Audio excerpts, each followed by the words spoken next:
Before we begin, thank you very much to Jonathan for joining my Patreon campaign over at patreon.com/TJOmega. All the support means the world to me. Genuinely, thank you guys so much for allowing me to continue doing this.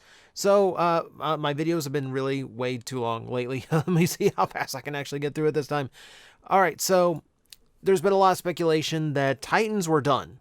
A lot of rumor that the Ark was the last Titan we were going to get. They're too expensive to produce anymore, yada yada. And someone at Hasbro had to come out and say, no, there are no plans to discontinue the Titan size. So now we are left in a little bit of a state of confusion, because who's really left? You know, you've done all the major city formers, you've done all the biggest combiners. What else do you really do with the size class? So let's actually examine this quickly, and we'll kind of go over what we've already had, and then kind of try and parse together who is left and what we're actually going to see down the line.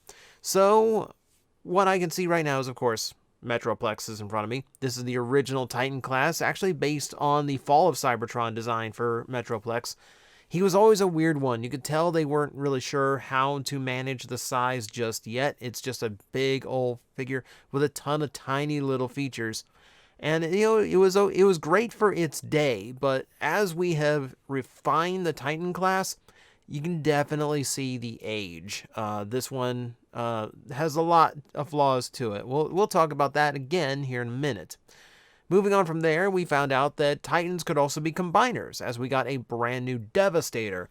To mixed reviews from the fans, I personally really like it. Yes, even that weird long haul with the tiny arms. I think it's the best that they could do with what they were working with at retail level. I think it looks really nice. I think it plays really, really nice. I was absolutely fine with this incarnation of Devastator. Probably the best we're ever going to get at retail, frankly. With the budgets shrinking and the engineering simplifying, I don't think they're going to put out a Devastator that does as good as this one did. And then, of course, we got the first remold. This was Fortress Maximus. A little bit of Metroplex was in this figure. Closer to the G1, but obviously there are a lot of things weird about it. The color's not quite right. Some of the shape's not quite right. He's missing some of his features from the G1 toy. Also, of course, the base mode looks horrible. I would say Fort Max has the best looking base mode in all of the G1 city formers. This one has the worst.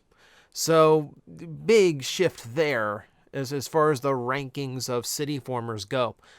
I'm not a fan of this one. I keep it mostly because, I wouldn't have all the Titans otherwise. So moving on. We start to get really, really good at this Titan thing. We got Trypticon looking exceptionally cool. I love the Titan swallowing gimmick. That was, like, hilarious. Somewhat appropriate. Like, not only was he just, like, super solid and, like, spot on what we really wanted for, like, a modern Trypticon toy, I think even Full Tilt. I think Full Tilt is a fantastic figure on his own. If he was sold as a deluxe, as a generic grunt Decepticon, or like, you know, a G1 take on an Auto Trooper, I'd be perfectly happy with that. I would think he'd sell just fine as just a normal deluxe release. So we were happy with him. He basically did what we wanted him to do. Moving on, Predaking, Power of the Primes. This is another one where people are a little bit torn on how Hasbro and Takara manage the engineering. I think it's, for what it is, I think it's perfectly fine. I would say the lion head's a little small for me on the chest, but honestly, the way they distributed the bulk of the combiner parts, the way that they compensated for the Razor Claw problem. How do you keep Razor Claw as the same size as the other Predacons, but still make him like the main torso piece? I think the solution they came up with was actually really, really smart. And I do think this is a really brilliant piece of engineering. I know some have issue with it. Again, maybe the plastic addict's just grown out of hating on toys for flaws, but I happen to really, really like this figure. And again, yeah, a really good use of the price point, I think. Moving on, we got to what I feel like a lot of people thought was like one of the best Titan releases we ever got in Omega Supreme. Not only doing a really cool rendition of the original and its play pattern, but also just being super solid and dense as a figure. Now, it's notable that prior to this, the only small-ish Titan we got was Trypticon, and that was understandable because he's a T-Rex. A lot of his bulk goes into his tail and whatnot. Omega Supreme is a little bit smaller than Fort Max and Metroplex, but what he makes up for is the fact that he's just dead solid. He doesn't feel big and hollow the way that those two previous Autobot cities did. So he does have a lot of improvement, a little bit smaller, but you know what? Fair play. I think he actually works for what he does. And then came my boy. This was the one I had been waiting on since the Titan class was announced. Scorpenoc has always been my favorite of the city formers, if you will. He came out great. This is the one that started getting people talking about the size class, though, because Takara's designers came out in an interview and made it very clear that he was very difficult to get at the size that he was and still make it to the budget they were given. So you'll notice a lot of parts on him that got mirrored and reused. You know, like his upper legs are the same on both sides. They only produced one mold and used it twice, once for the left thigh, once for the right thigh. And he has quite a few parts that do that. So he does end up looking a little bit... There's a... When you get to know that, you can start seeing a little bit of that oddity to him when you look at him. But no, it's a minor thing. I think perfectly worth it for how good he came out. Favorite of my Titans, at least. And then we get to the current Titan, the Ark. This one opened up a lot of doors because, of course, it's not one of the original Titans. It's not one of the original City Bots. It's not one of the original Giant Combiners. He's a completely new character taken to the biggest size they could possibly get and basically built off the fact that he is the Ark. So, of course, you know, he's going basically, it's the first time we've had a Titan class that sold itself based on the nostalgia of the vehicle rather than the robot. But it also raises an interesting point in that this figure is the first time that a Titan has just straight up been a gigantic vehicle. But prior to this, they were all combiners or they were battle stations or bases. So this being one big vehicle changes a little bit of what we could expect at that size. Likewise does the next Titan that we know we have coming down, and this is just a photo I pulled off Google. This is not an actual demonstration of Legacy Metroplex, but we do know that the next Titan is going to be Cybertron Metroplex, which seems to just be because he's big.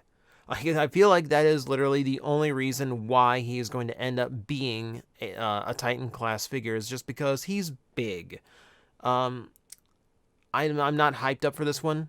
Like just the fun of that toy back then was the fact that they made him so tall for a $50 figure, like absolutely massive in height. But the vehicle mode is barely a vehicle. You know, all the play features he really has is in that big weapon, which it doesn't look like it has those play features anymore. Yeah, the Titan version does not thrill me. I would hesitate. I wouldn't call it like a waste of space, like a waste of a slot, but I do feel like it speaks of just, maybe running out of ideas. And I think that's one reason why the speculation about the Titan class started happening, is because who is left, really? Because now we've even turned like vehicles from G1 into Titans. We've done everything. Who else can we really do? What other like super giants are there in Transformers? Well, let's look at a few that are available, and we'll see just how much could they what are the chances they could actually happen? And the first one that comes to mind is what is essentially the last city former in existence for G1, and that is Grandis. If you've never heard of Grandis, he's one of the final G1 toys released, a big Micromaster base that is, how do I phrase this? Awful. He's awful. So, it's a massive box of a toy. Like, very tall, very wide, very bulky in all directions. He's a big plastic box. And he transformed... How do I describe this? So, do you know those Rescue Bot playsets that say they can transform, and when you transform to robot mode by like flipping them up on their backside? That's how Grandis transforms essentially. He's got an aircraft carrier mode where like the aircraft carrier is like this thick and this long. When I say he's a box, I literally mean he is a box. He is fat in all cardinal directions. This I do not see happening. Like the appeal to him, like the big appeal to him is the fact that his guts basically fall open to form a Micromaster base. And as a Micromaster base, he's actually not bad. He actually has a lot of little things for a big batch of Micromasters to do. We don't have Micromasters anymore. They were tried in Siege, they failed, they introduced Core Class to take over. Yeah. So I don't see this happening.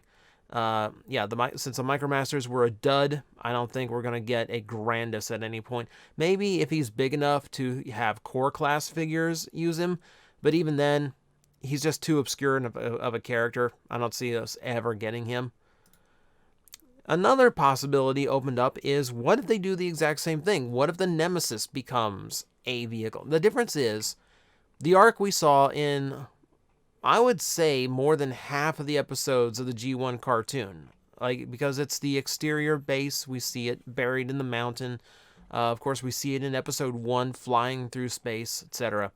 So we know that one pretty well. The Nemesis, we don't know nearly as much. We know the Nemesis more from Beast Wars, because here's the thing. The underwater base that the Decepticons had in G1, that wasn't the Nemesis. All right? Canonically, the Nemesis crashed down somewhere on Earth, because remember, the Decepticons boarded the Autobot shuttle, the Ark, in order to make the crash landing on Earth. So where the Nemesis ended up after that, the writers never really tracked. So the Beast Wars cast said, no, it fell near us, which is actually relatively close to the Ark, now that I think about it. So I don't really expect this one to happen. I mean, it seems like a natural progression because we already have the Ark, but there isn't nearly as much, there really isn't as much nostalgia for the Nemesis the way there is the Ark. I mean, if anything, if we're going to expand to other spaceships, I think the Axelon is more likely at this point. Moving on, the next obvious one would be the other giants from the Unicron trilogy. So I've got a picture of Primus up here, but we're going to cover all three of them very briefly. I don't think Primus is an option anymore because we have a Unicron that is so much bigger. Even the biggest as a Titan, the biggest Primus you could make is still not going to stack up nearly close to Unicron. So I don't think they're going to have that size disparagement as much. Though, like personally, I would love a chance to have like a big Primus where the outer shell of the planet mode actually looked much more like G1 Cybertron, the classic style of Cybertron, rather than the gray and blue thing that you see here. The other ones that come to mind, Supreme Starscream. Of course, that's one of my favorite Starscream designs of all time. One of my favorite Transformer designs in general. I would love to see that mold be, that design be used again at mass retail. Preferably, though, I would prefer it as a size class where I could possibly get a Skywarp out of it. I'm still sore that mold has been used so much and still no Skywarp colors. And third party failed me on that one too. I don't see a giant Starscream though, mostly because the last time they did Supreme Starscream at retail, it shelf warmed. So I don't see them eager to make an even bigger Cybertron Starscream to risk that again. The other one would be Energon Omega Supreme, and Again, that would be possible, but at the same time, like, he's even less of a note than Metroplex was. Yeah, I'm not really seeing that one as a possibility either. I mean, they're doing Cybertron Metroplex, so I guess sky's the limit here. But we're not too far off from the last Omega Supreme. They don't really need to use it that much. So what possibilities are we looking at? So I came up with three. The three that I would personally like to see the most. And whether or not these are even viable, we'll see. The first one would be Liokaiser. So we know that Hasbro and Takara are now in the mood to start redoing Combiner War characters. And it's scary to think about how long it's been since Combiner Wars was on the toy shelves.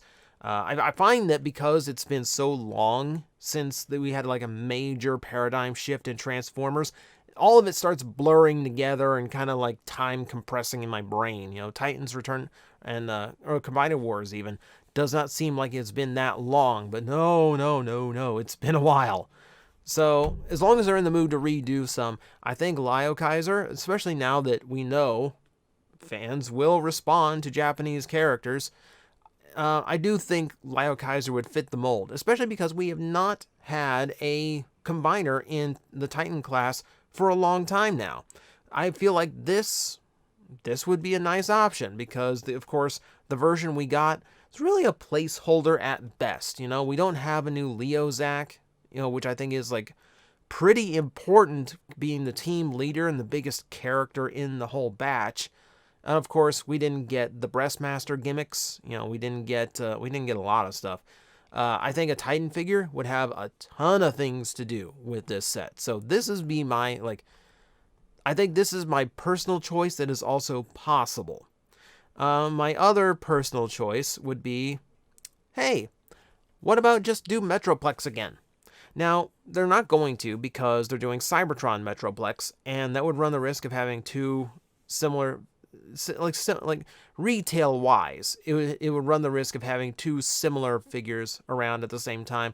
They're not going to be happy about that. Retailers wouldn't like that. Also, they have no need to because, of course, one, the box has been checked by the original, but also because there's no need to reuse the name so fast because they're going to release a new Metroplex soon. In this case, I just feel like I said, the fall of Cybertron design feels so out of place amongst the other Titans, and he just quality-wise does not stack up to the Titan class figures we've had since him.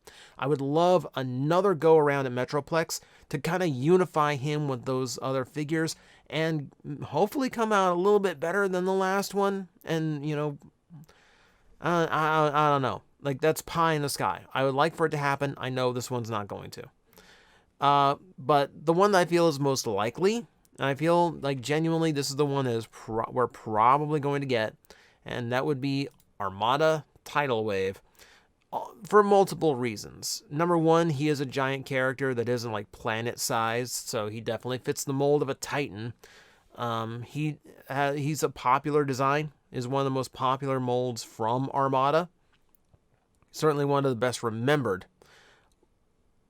There is one issue with him, and that is what you are seeing on screen right now. The issue is, in America and Japan, he had vastly different color schemes. In Japan, he had mostly purple colors because, his name, you kind of get a clue from his Japanese name, Shockwave. So, in America, they were running the Universe 1.0 line at the time, and they already had Silverbolt in production, who was purple, Razor Claw that was in production, as he was all purple. They felt they had way too much purple on the toy shelves at one time, so they threw in, they made purple a secondary color, threw in a bunch of green, and looks vastly different now than he did in the show and did in Japan. Because apparently a repaint of Tigerhawk was more important than, like a fairly prominent character in your current cartoon. Logical. So, what do? Do you do cartoon accurate? I mean, I guess because we saw him as all purple and gray in the Americanized version of Armada. I guess that would be your solution. But the reason I feel like he's ideal for it is, going back, I can see elements of the Ark in him. Like, you see those guns that are pointed off of his shoulders there? That feels like something that is, you could take straight into his chest design here. Like, I do feel like there's room to reuse parts from one to the other. I don't think he would be right without his 3 vehicle gimmick, so that would require a lot of new tooling. But I do think there's a few parts from I do think there's a few parts from the Ark that they could definitely reuse. Probably the hips would probably see another usage. Hands as well. And I know there was also speculation of he really needs to be a commander class. So in case they do an Armada Megatron, they can combine. I don't think they would do that in this case because the combination really wasn't so prominent or important for either of them. And I don't think they would do something that would be detrimental to the engineering of either of those figures. If they do another Armada Megatron, I feel like an actual, like, full transforming one that has good articulation would be paramount because we didn't get that on the original Armada Megatron. Working in, like, functionality as a combiner as well, you don't really get that so much at retail level anymore. So I don't really want to see, the Titan, the Commander class tidal wave. I want to see the Commander class. Or I keep screwing up. I keep flipping them around. I want to see the wow. I know I've been flubbing a lot in videos lately, but this takes the cake. I want to see him as a Titan. I want a gigantic one. I want at the very least a core class ramjet minicon. Right? Like, that's what I want out of this. So that is my hope here. My hope and my prediction is going to be that after Cybertron Metroplex, I think we're getting Armada Tidal Wave. I just think at this point, he's the most prominent character at that size that is left. I think he would bring something new and fresh to the Titan class. And I just think he'd be a really, really cool addition. The only debate is, what color is he going to be? We will not know. Well, if they don't make him, we'll never know. But, the hope is we'll find out. Guys, I am facing the most powerful enemy any YouTuber can face, the algorithm, and I need your help to defeat him. Hit the like button, hit the subscribe button, hit the notification bell, and leave a comment. Every time you do, we attack that algorithm and we drive it back until it can no longer defeat this channel. Thank you very much.